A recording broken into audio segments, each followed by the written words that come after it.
Good morning. Good morning, everyone. Welcome to the physical and the virtual home of Calgary Unitarians. Whoever you are, whomever you love, wherever you are on your search for meaning, your journey of faith, we are so happy to have you join us.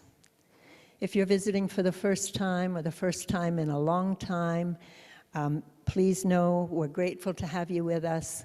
We have coffee in the other room today, so stay, and virtual coffee rooms for those of you who are out there in the bigger world. We come together in beloved community to grow in wisdom, welcome, and deepen relationships, and act for a just and sustainable world.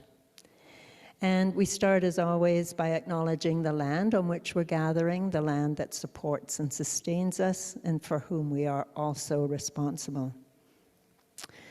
And we acknowledge that we are on the land of people who have lived here for thousands of years.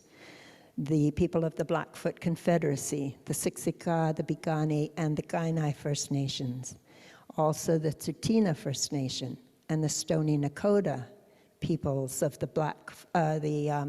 Bearspaw, the Chiniki, and the Wesley First Nations.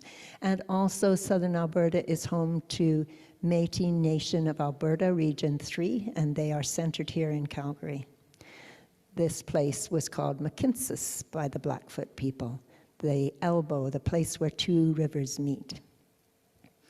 In offering a land acknowledgement, we honor those who have long been the land stewards.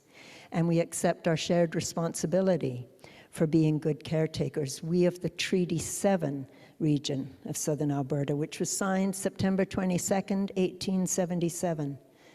We acknowledge that treaties were entered into as a collaboration between settlers and First Nations people. And so we, the descendants of those people, are all treaty people. My name is Pam Rickey. I use the pronouns she and her. And I am on the board of directors, and I come here because I just love the people who come here. They basically are people who share my values, and I'm happy to be here. I have one little quick thing to say. The Calgary Alliance for the Common Good is holding Wrestling with the Truth of Colonization workshops. This is our opportunity to put the eighth principle into action. So check on the website or talk to me if you're interested in taking part in that course. Life is a gift for which we are grateful. We gather in community to celebrate the glories and the mysteries of this great gift. We kindle now the flame of our liberal religious heritage. In its glow, may our reason and our passion lead us to be true to ourselves, true to each other, and true to that which we can together become.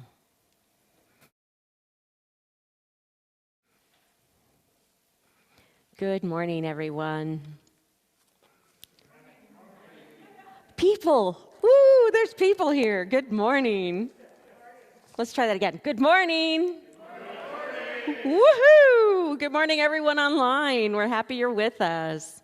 I'm the Reverend Shelley Thompson. My pronouns are she and her, and I am so privileged to serve as the interim minister here at Calgary Unitarians. Welcome, everyone. Today, we're taking a closer look at widening the circle of concern. It's a big report that came from the UUA, the Unitarian Universalist Association in the States. And as we reflect and explore this daunting task of becoming ever more radically inclusive, I invite you to consider that on a personal level, what we're asking for is for each of us to carefully examine the boundaries of our comfort zones and make the bold decision to expand them and lean into discomfort zones, because it's actually in those discomfort zones where collective liberation becomes possible. Please join me and Jane Perry, who will be joining us on video while she's absent from us in person. Please join us in singing When Our Heart is in a Holy Place. And you may rise as you are able.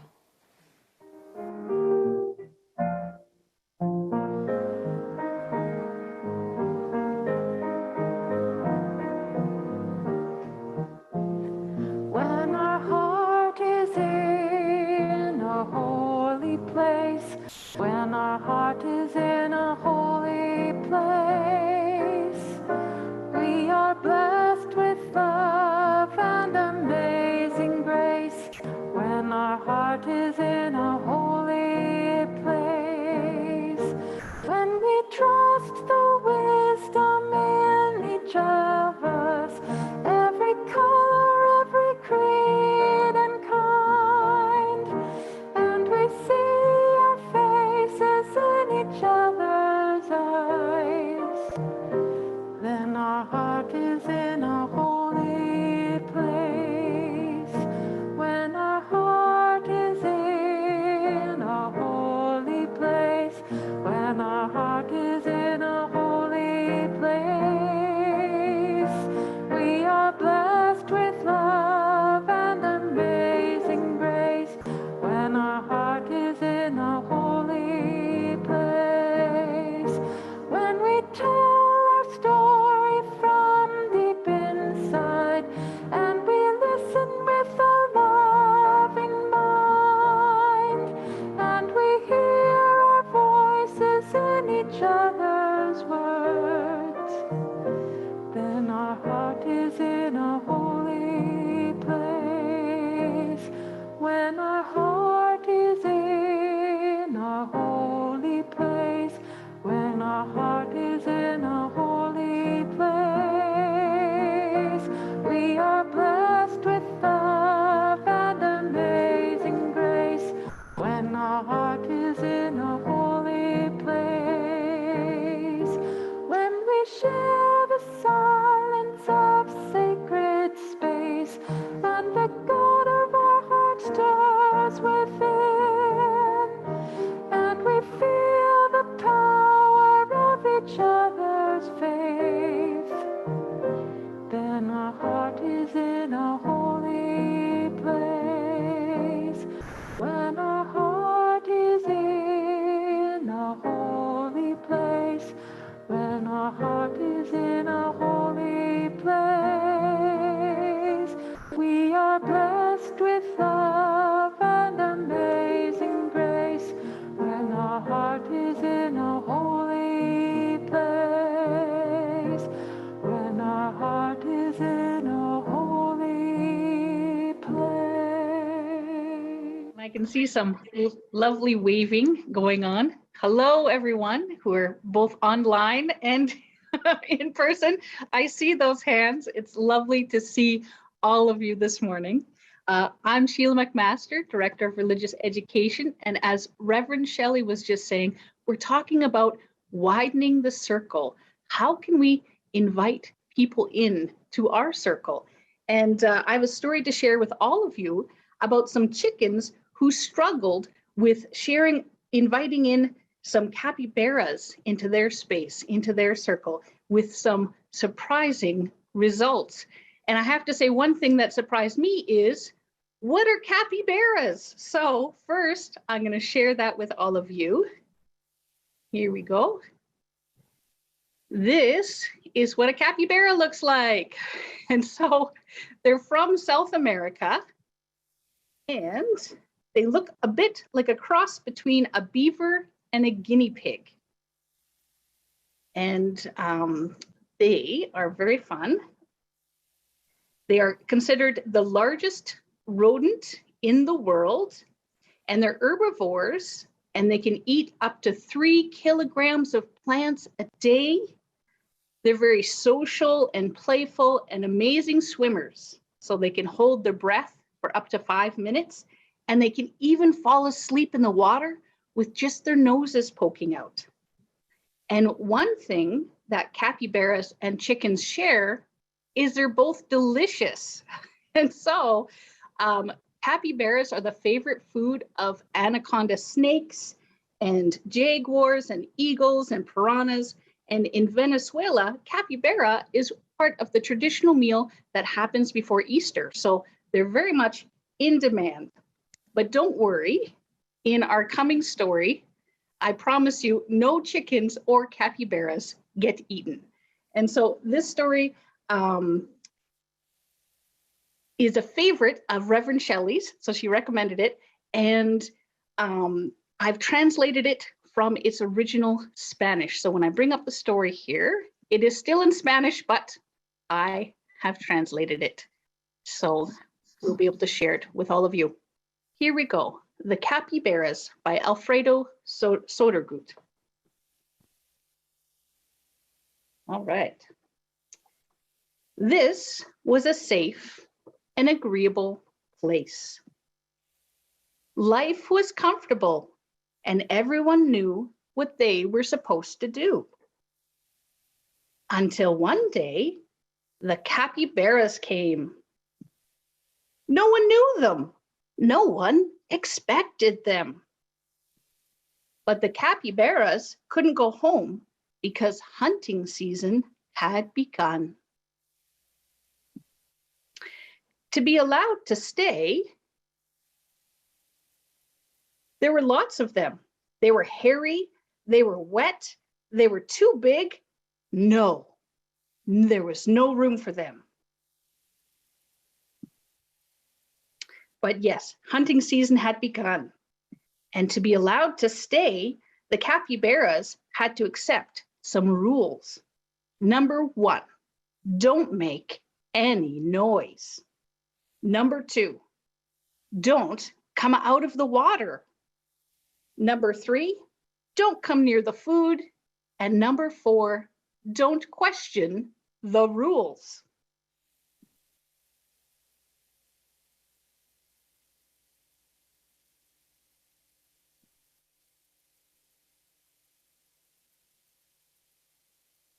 And here a baby capybara is making friends with a baby chick, but cluck. The rules were for everyone. No one had permission to go near the capybaras. They were wild animals.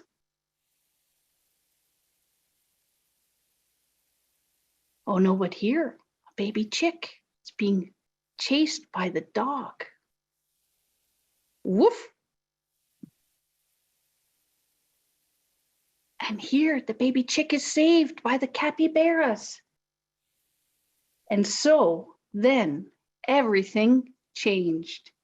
The days changed. And so did the nights.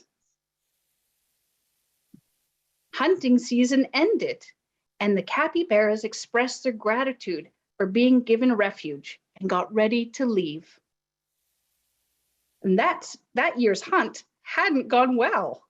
The hunters returned empty-handed, and the chicken coop was empty too. And no one ever knew what happened. And there they are, all relaxing. So as we widen our circle, some of us might be chickens, some of us capybaras. But when we care for each other, I think we'll find that it's our differences that actually let us help each other best. And so that neither chicken or capybara became dinner, but actually got to go for a relaxing swim. So this week, I want to suggest that we think about somebody that perhaps we haven't talked to much before, someone that we feel is different from us, and reach out, and we might find some very surprising but wonderful results. And now to Meredith with Stewardship.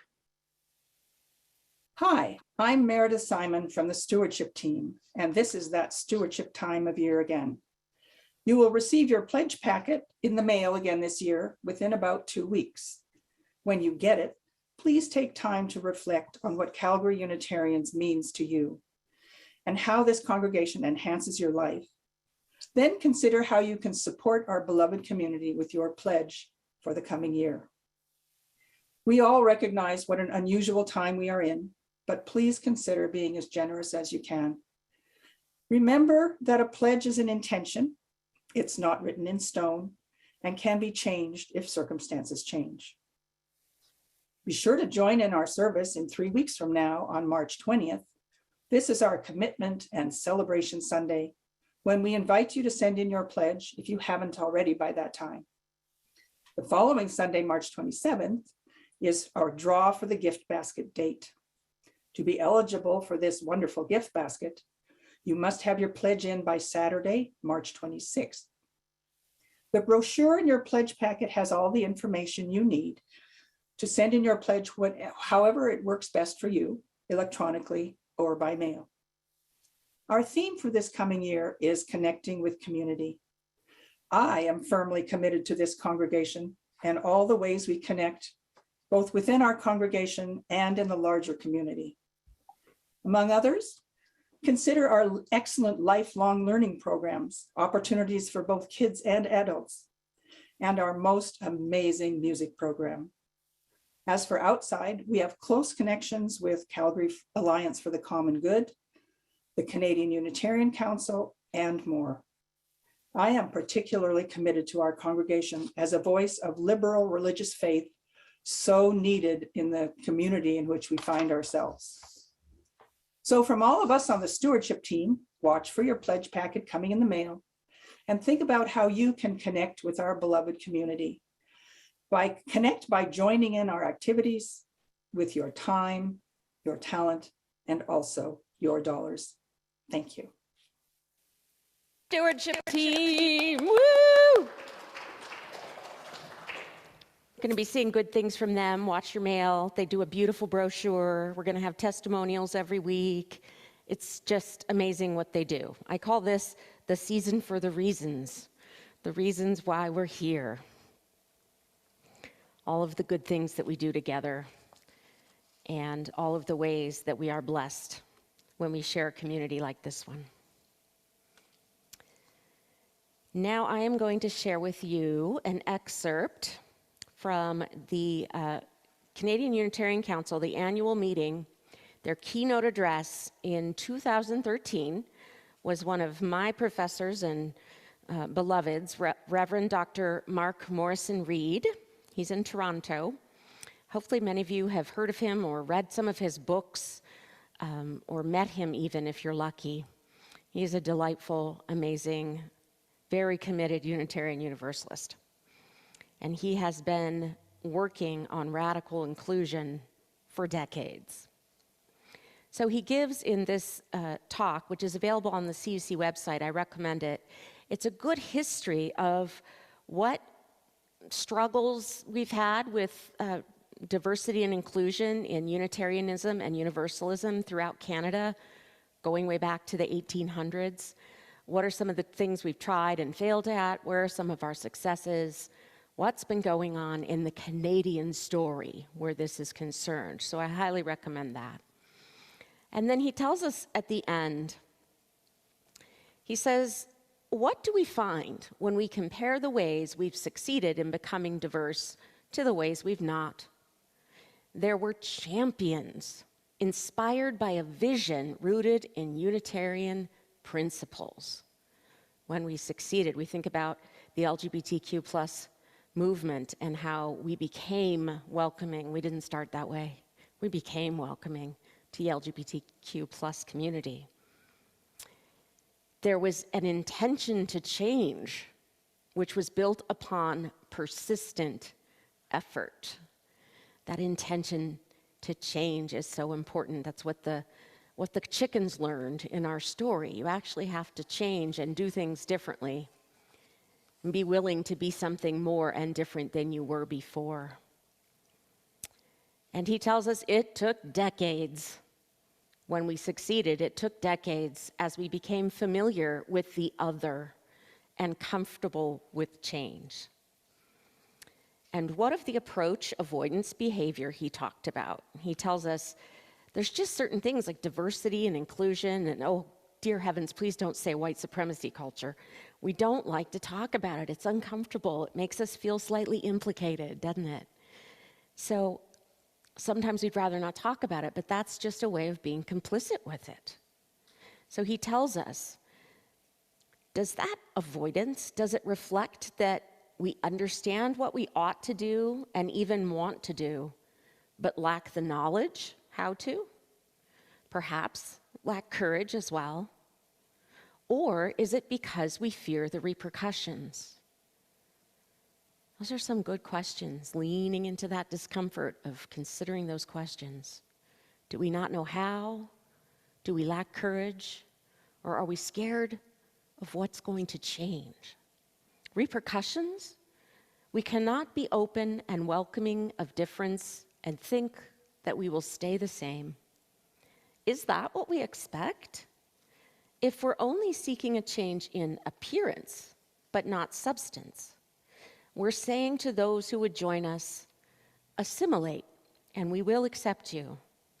If we say, come on in and be just like us, we're asking people to sell themselves out. Who could possibly be attracted under those circumstances? Who would want to come to a Unitarian community when what we say is we want to come here to be fully ourselves and be accepted as such? If, in our hope of living up to our principles and sharing them more broadly, we invite a more diverse group of people to enter into our congregations and our lives, we will change. Vision leads to change. Change causes anxiety. Anxiety awakens resistance. And the only way to deal with that reluctance and resistance is to recognize it, name it, work with it. I'll add, make friends with it. The examples he gives in his history of what's gone on in Canada, he says, these speak to our anxiety and resistance. How are we to dismantle the barriers that make it difficult for certain groups to feel at home among us? How are we to reduce anxiety that maintains those barriers? Transforming the Canadian Unitarian Council into a radically inclusive community requires not only that we trumpet our cherished principles, but that we change our attitude. Welcoming diversity is an attitude. I want that on a bumper sticker. It's not a duty.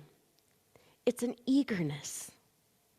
It can't be contained because we yearn to grow in spirit and number and desire the sort of change that will lead us into living bigger, fuller, deeper, more inclusive lives.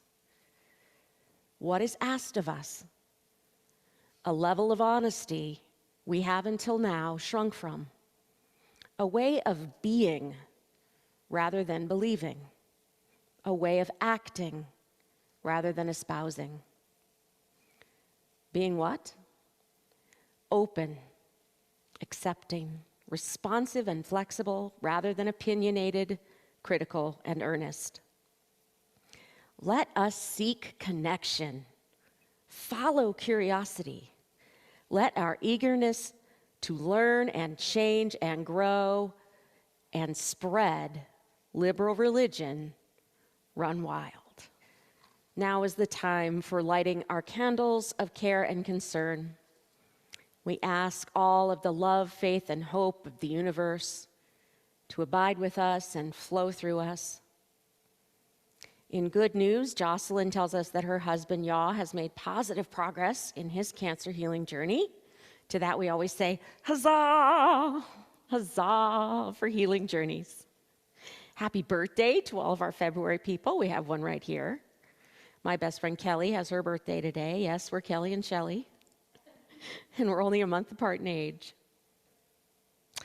And in that category of cares and concerns, we have the news that as of Tuesday, March 1st, restrictions are being lifted. We will find more ways to gather in person.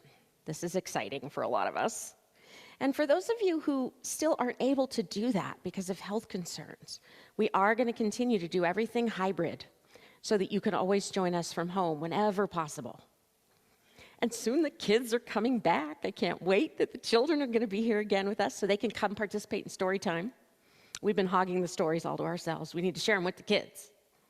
That makes me so hopeful and happy to think about the coming changes. Bretton, do you want to do the dance with me? Woo, woo, woo.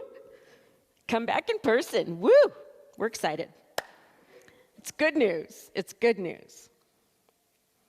And I want to share a message with you from Jane Perry from her Caring Bridge Journal.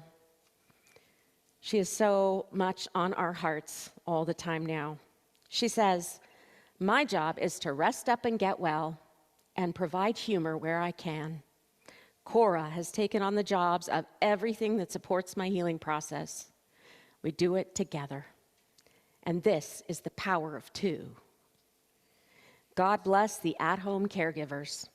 Grant them the sleep they require, the outside friends they need as sounding boards through the long haul, abundant patience, and a heightened ability to see that it will get better. Give them myriad small things to laugh at every day, and may they be frequent recipients of encouragement and warmth from all who see even a glimmer of the work they do. So may it be." Thank you, Jane. Thank you, Jane. We love you. We are, and Cora, Cora, Cora, right? That's our new refrain. And we are all Team Willow. Team Willow is the name for bending like a willow, going with the flow. Team Willow, rooting for Jane and Cora, and grateful for these graceful caregivers.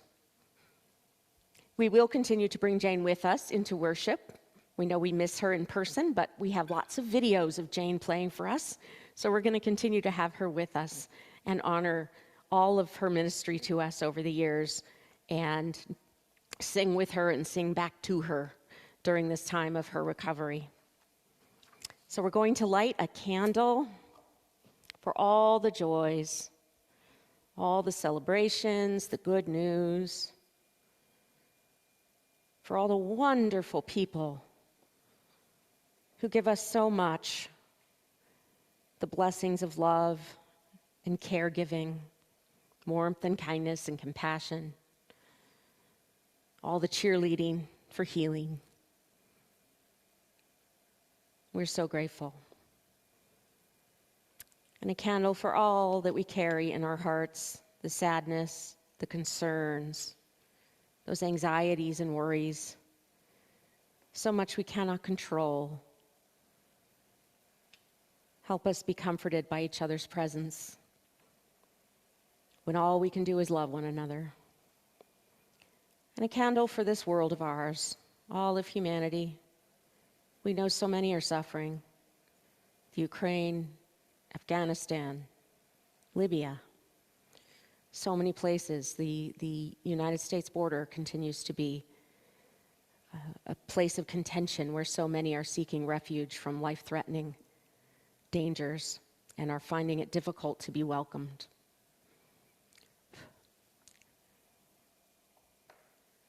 May we send our love and our light out into the world,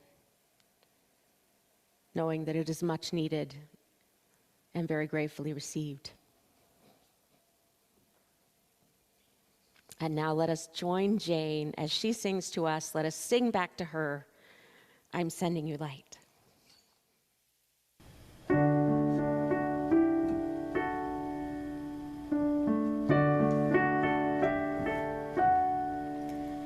I'm sending you light to heal you, to hold you. I am sending you light to hold you in love.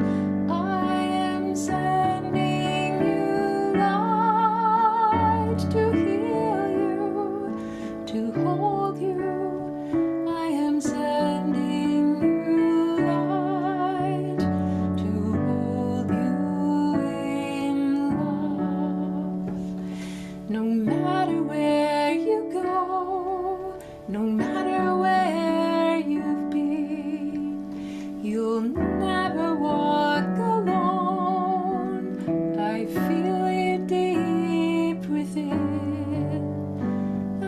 sending you light.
I'll go just like you need to go.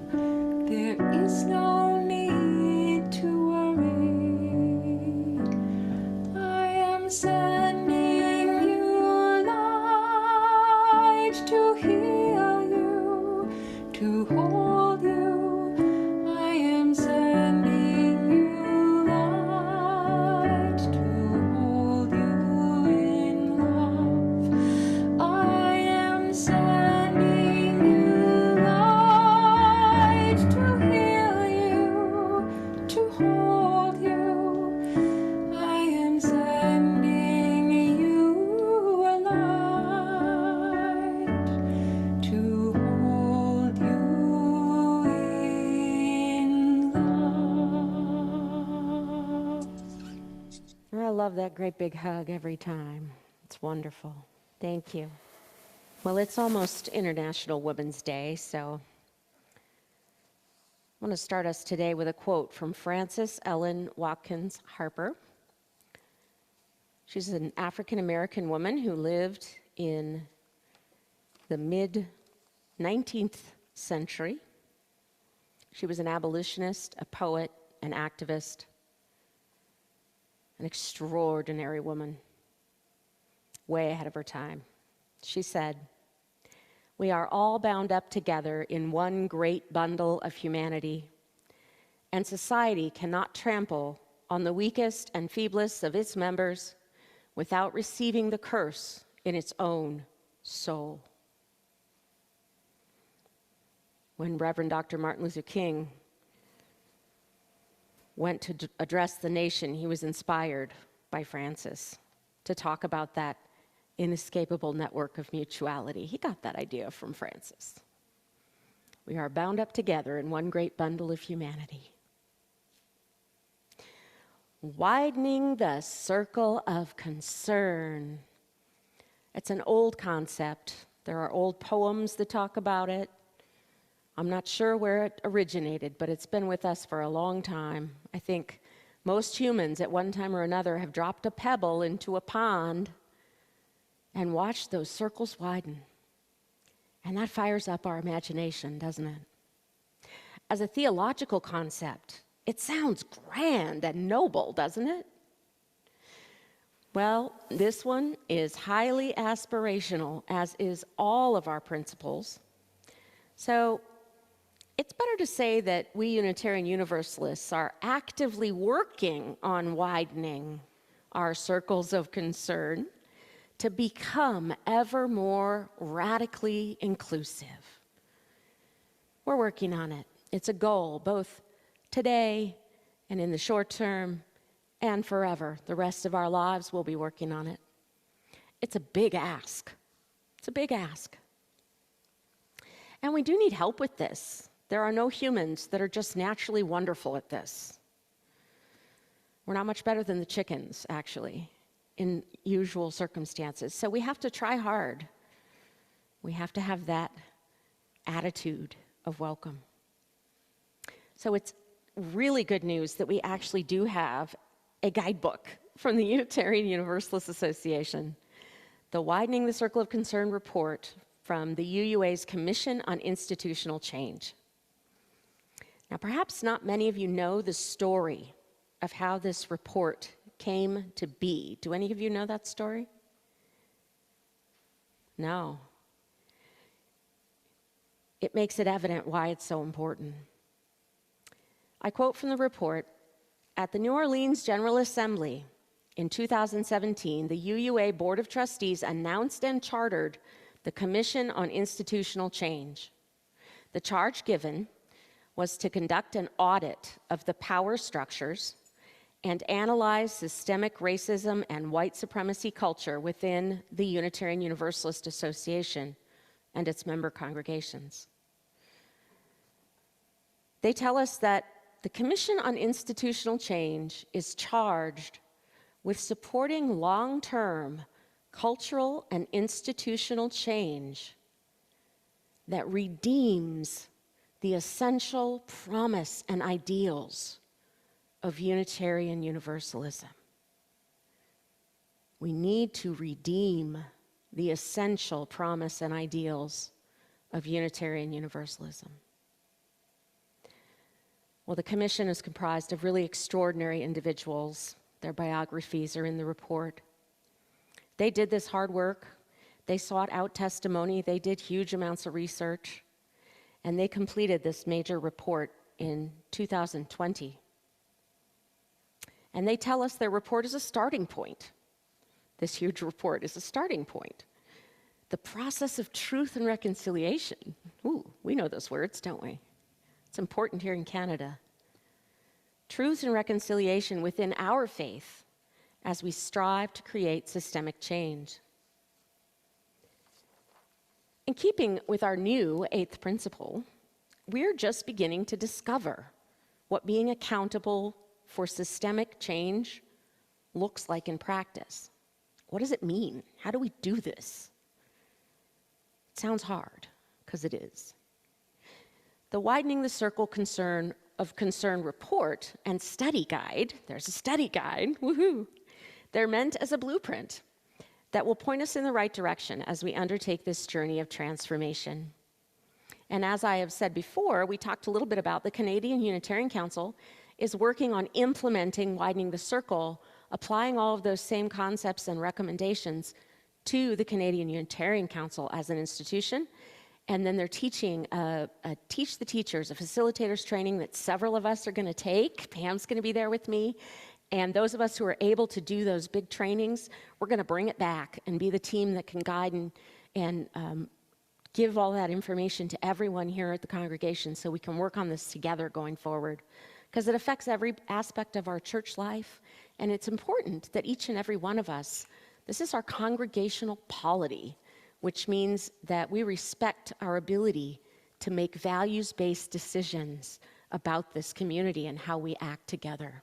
That's polity, and it's a special right, and it's also a very special responsibility.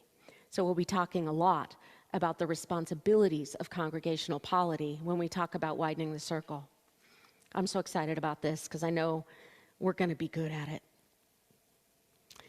So what happened in 2017 that set off this quest for long-term cultural and institutional change that redeems the essential promise and ideals of Unitarian Universalism? It's a dark chapter in and of itself and in need of redemption. We're still working on that. It was hurtful, really hurtful for a lot of people. And it has brought about a whole lot of change in the right direction. 5 years now, we've been doing this work and matching our promises with our practices.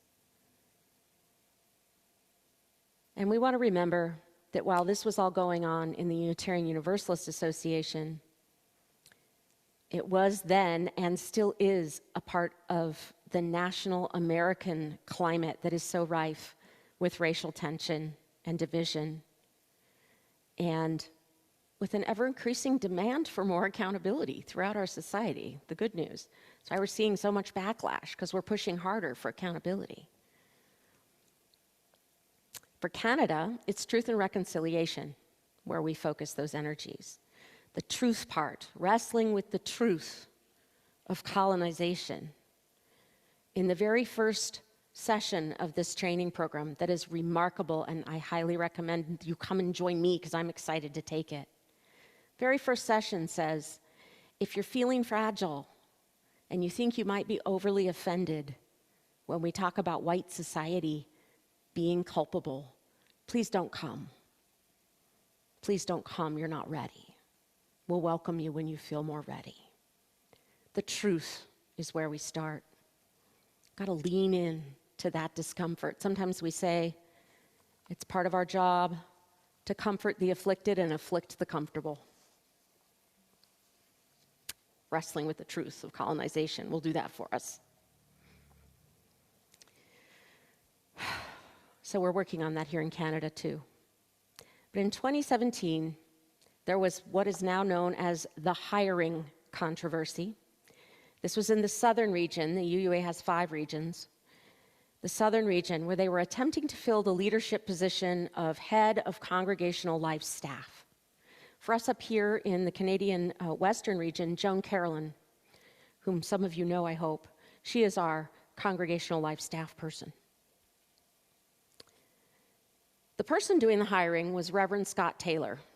He was the Unitarian Universalist Association national head of all congregational life staff. Scott is a white cishet male. Cishet is short for cisgendered and heterosexual.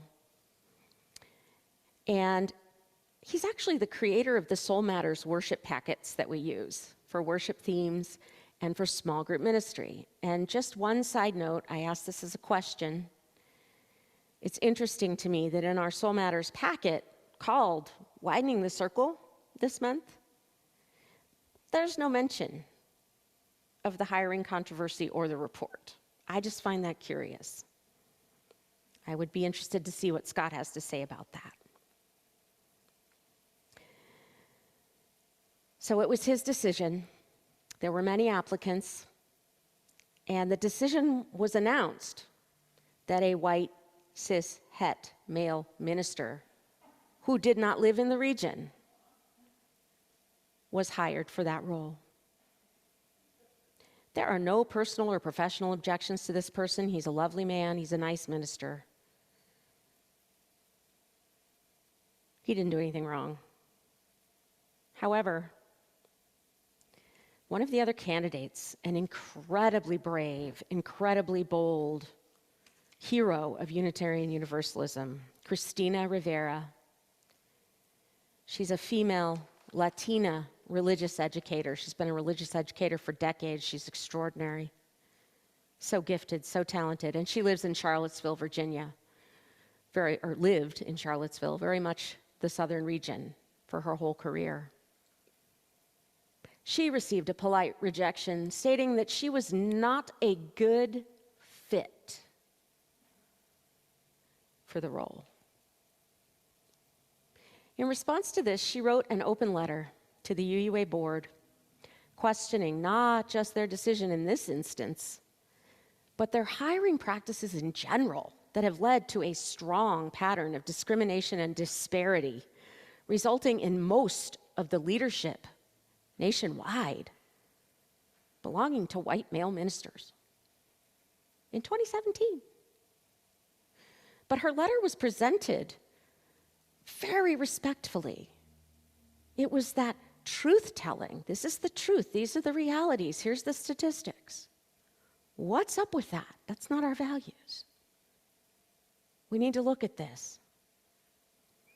Well, minister clusters and church clusters and congregations all over the country wrote letters in support of Christina, including the church where I was working, the First Unitarian Universalist of Richmond, Virginia. So our minister cluster, Christina is a member of our cluster. She's my friend and colleague. The cluster supported her, and the First UU Richmond Board of Directors supported her. A lot of folks did. Tragically, the president of the UUA, Reverend Peter Morales, did not. He responded very badly to these letters. He even went so far in critiquing not just Christina, but all of us who supported her by calling our letters hysterical. A word which has been used for centuries to belittle and silence women who dare to speak truth to power. Am I right, women? We're not crazy. Don't say that. Those are fighting words. Trigger word for me. Been there too many times. Well, he went on and on and on, and so did Scott, and so did actually the president of the UU Ministers Association, another white guy. We kept telling him, you better not, just cut it out, stop. They wouldn't listen. They all went on and on, bad-mouthing, being anxious, being resistant. So what happened is Peter, the president, Scott, the head of Universal Life Staff, and the chief operating officer, Harlan Limpert, they all resigned immediately. They got huge severance packages, which kind of annoyed a lot of people. But they resigned immediately, sticking their feet in their white male mouths. Peter's not white, he's Latino, but it was a mess, to say the least, and it just set off a terrible national debate. People were getting unfriended on Facebook all over the place. People were nasty, mean, awful things were said.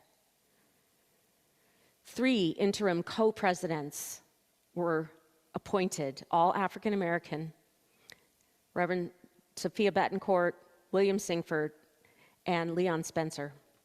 These are people who have been working in Unitarian Universalism for decades. And as Black Unitarian Universalists, they all deserve the Nobel Peace Prize. This is not easy. They were appointed to handle this transition. And this was about in March of the year, until the election in June of Reverend Susan Frederick Gray, who was the first woman to become president at the June General Assembly in New Orleans. Meanwhile, Christina began receiving death threats and hate mail.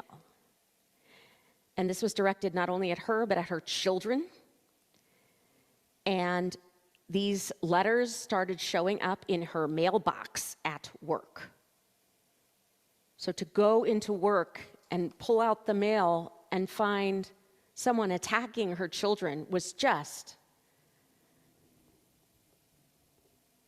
you can imagine how unacceptable that is, how traumatic and hurtful that is. The congregants in her own church, hate mail, death threats, blatant, nasty white supremacy. You know, the guy who was hired for that job also got death threats from the other side. He didn't take the job, of course. He's like, no thanks. The offer was rescinded, and he didn't want it anyway at that point. But for Christina, this went on. This was at this time that the Black Lives of Unitarian Universalism, BLUE, they're an organizing collective. They created the white supremacy teach-in for congregations. And many congregations around the country and up here in Canada participated in truth-telling about white supremacy behavior and culture in our congregations, where it really happens. And later on, Christina went on to serve on the board of the Unitarian Universalist Association. I told you she was brave. She had to resign because of the death threats and the hate mail. But lucky for us, she is now one of the co-leaders of the Church of the Larger Fellowship. This is our largest congregation. There are over 3,000 members worldwide. It's an online congregation. She did not give up on Unitarian Universalism. So it was at the New Orleans General Assembly in 2017 that the Board of Trustees announced and chartered the Commission on Institutional Change and charged it with supporting long-term cultural and institutional change that redeems the essential promise and ideals of Unitarian Universalism.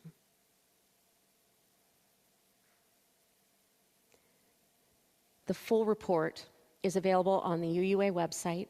It can be downloaded or read right there in the website itself, and it includes audio tracks of all the texts if you are better at listening than reading. You can also purchase it in book form from the UUA bookstore. It's a very thorough and well-researched report, as I mentioned. And it includes the input from so many hours of interviews and testimony of BIPOC plus Unitarian Universalists, telling their stories of pain and anger and frustration and disappointment. And no matter how many times they tell us how hurt they are, nothing changes. So the report is very honest and direct about the problems, truth-telling. Talks about the barriers to change that are of our own making, And it talks about the background and trends. Where did this come from? It didn't come up out of nowhere. Why has this been happening for so long? What are the current trends? And then they make extensive recommendations for positive change and accountability going forward, starting now. That accountability has been lacking. We talked a lot about that when we were talking about the 8th principle, right? These are part of the reasons why. So much of it is directed right at the Unitarian Universalist Association itself, our institution in the United States. And here in Canada, the CUC has undertaken a study to look at all of those recommendations and apply them to the institution of the CUC as much as they possibly can, adapting them to our Canadian context and our smaller institution, but so much of it is good advice for us too. And then that's why we're having the Widening the Circle training opportunity to bring back to congregations. Well, we can also do this in each and every one of our institutions. With that congregational polity, we want to encourage the responsibility of ethical, values-based, mission-based decision-making for widening the circles of concern and accountability and radical inclusiveness that I know we want in our hearts. They're going to help us know how to do this because it is big and it is hard. Well, thankfully, there is a study guide, very helpful. There are 10 major areas of focus in this impressive report. And it goes through the testimonies and the history and the context and the recommendation. But thankfully, also at the very end, there's a whole section that's just all of the recommendations. So when we're ready to get to work, we have that all in one place. So that's what I want to focus on today. It's sort of the tapas plate. What should we do? How do we do it? Oh, so many opportunities for growth and transformation. Smile. So my presentation to you now is a little bit like a game of Jeopardy. There are 10 categories, and they give us the answers, the actions that we need to take to dismantle racism and other structural barriers to full inclusion. That's that text of our 8th principle we're trying to remember. It's up to us to ask the question, how do we make that happen at Calgary Unitarians? And then the answer is, what is work with Calgary Alliance for the Common Good, right? Things like this. So there are some answers that we've been working on, some things that we know to do, some things that we do well. And then there's other things where, oh, new to us, we need to talk about it a lot and discern with one another and decide as a congregation how to put our energy into doing some of these things and plan for the long haul, because clearly it's so much work, we couldn't possibly do it all at once. Possibilities abound. We're going to have a workshop with Joan Carolyn, that CUC rep, on April 10th to talk about some of these ideas and decide together where our particular energy and focus wants to go right now. Knowing that we can't do it all, we trust all of you to bring your passion and your interest and your commitment, and for you to decide together, well, we have energy for this right now, and that's a great focus. That's something we know we can achieve. Let's do that. So it's that discernment that gets us moving in the right direction and keeps us monitoring our progress. So it's everybody, not just the Board of Trustees, that's got that accountability going on. It's a shared ministry. This is one of the things where we shine as Unitarian Universalists. We know how to do this discernment together. Such good stuff. So, first category, theology. The action, provide more resources for lay leaders who wish to engage in theological conversation. One thing we're doing, DRE Sheila and Lynn Nugent are going to a Renaissance module. That's the name of the trainings provided by the Liberal Religious Educators Association. And it's all about UU theology. So we provide resources for them to go. They come back and share it with us. Awesome. Governance, action. Promote a more accurate understanding about what congregational polity is, especially its covenantal nature and its relationship with our belief in the inherent worth and dignity of people and their ability to participate in decision-making through a values frame. We did that with our 8th principle vote. We had those conversations and we did that vote. That was our polity in action. Another governance action, incorporate principles of covenant into anti-oppression work all across UU organizations. Near and dear to my heart, you know that word covenant. It's one of my favorite words. I preached on another report, Unlocking the Power of Covenant. That's another good read. Another category, congregations and communities. Action. Prioritize workshops on covenants of right relationship. This church did some great work on that in 2020 for our internal process. And then the work of combining that with the previous action. How do we make our covenants more inclusive? That's work we'll be doing. Hospitality and inclusion. Action. Curate and amplify best practices for training ushers, greeters, board members, worship associates, and other lay leaders in intercultural competency. Loretta, the Liberal Religious Educators Association, has a RenMod, a Renaissance module on that too. And so does the UU Association of Membership Professionals. They've got a lot of help for us there. We have to rely on each other. This is no time to go it alone, as Reverend Susan Frederick Gray tells us. Living our values in the world. Consult with identity-based groups on justice efforts that affect their demographics disproportionately. This will allow UU communities to be in accountable relationships with BIPOC and their communities. Ground accountability in organizations, not individuals. This is important. To ground accountability in organizations, not individuals. We don't want to say to an oppressed person, come help us, we need you. That's not how that works. So by working with organizations like Calgary Alliance for the Common Good, that's how we go about this.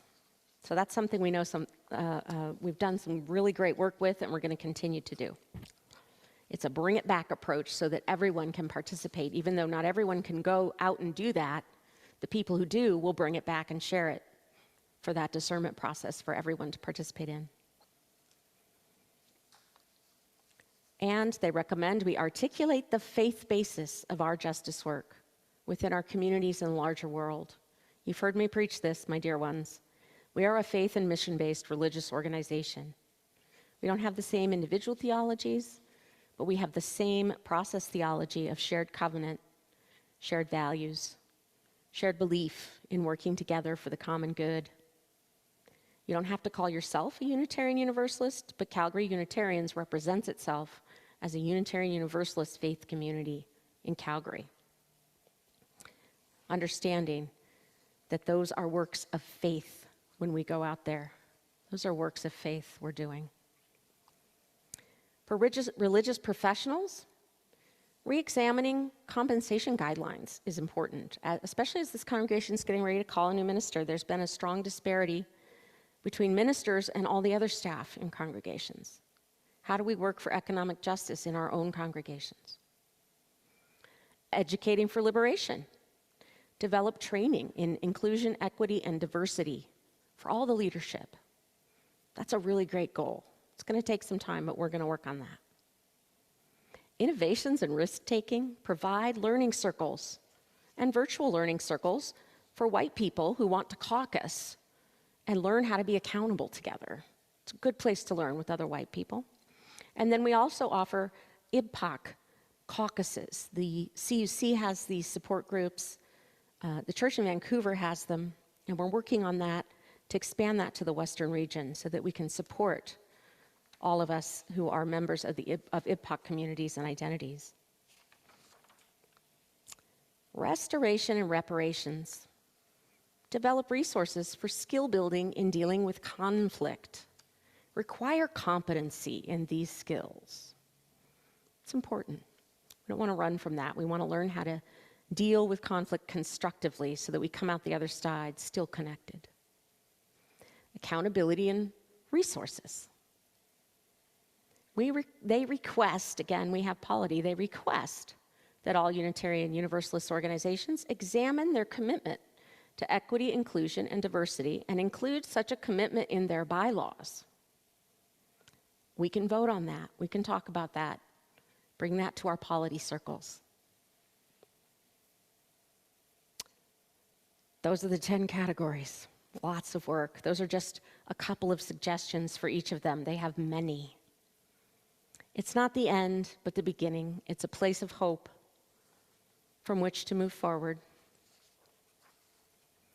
And in closing, I share with you some more wisdom from Frances Ellen Watkins Harper.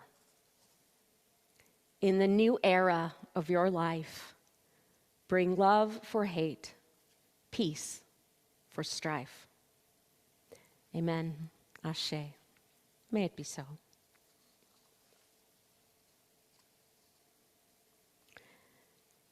Take a moment for meditation now. Thank you for your patience. That was a lot, or a little longer than usual. Take a moment. Think about your comfort zones and where you might need to lean in just a little bit to discomfort. And know that we're with you in that discomfort. You're not alone.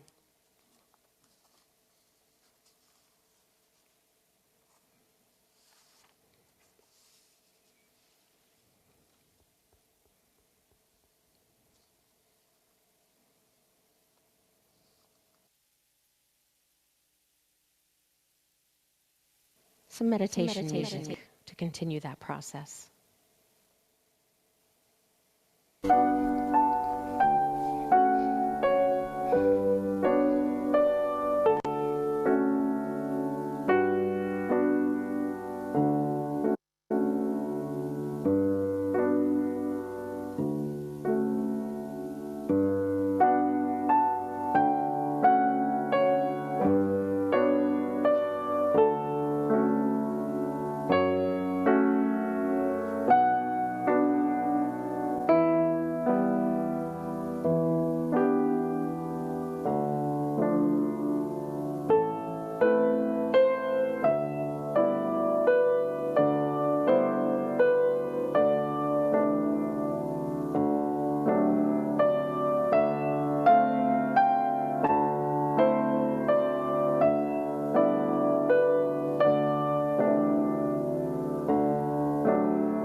Well, we're going to pause now in our service to remember how important this community is to us. We're talking about pledges a little bit today, and we know our pledges often go silently and invisibly from our bank to the church bank. So it's good to stop and think about, pass the basket, and think how important this service is to us. We come together every Sunday morning. So Breton is going to just walk around and feel free to contribute, or the basket will also be available afterwards. Thank you. And there'll be ways for people at home to contribute too. Thank you.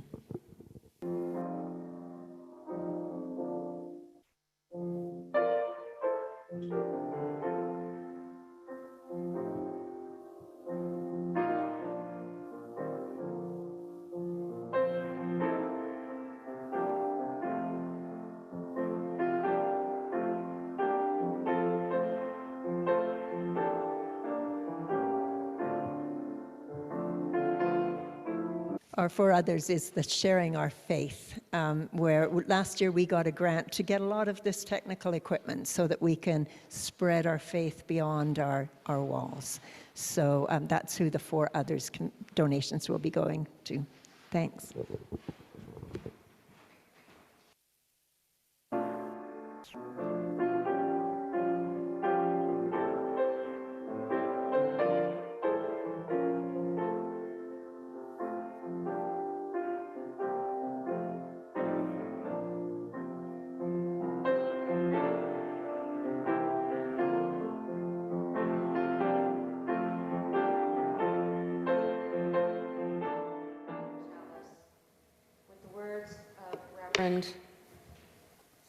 Bill Sinkford. Spirit of life and love, dear God of all nations, there is so much work to do. We've only begun to imagine justice and mercy. Help us hold fast to our vision of what can be. May we see the hope in our history and find the courage and the voice to work for that constant rebirth of freedom and justice. That is our dream. Amen. There will be a time for coffee after the service, whether you're joining us online, that link will be in the chat, or if you're here in person and have the opportunity to come join us, we'd love to have you with us in Wickenden. Please join me in singing, Building a New Way.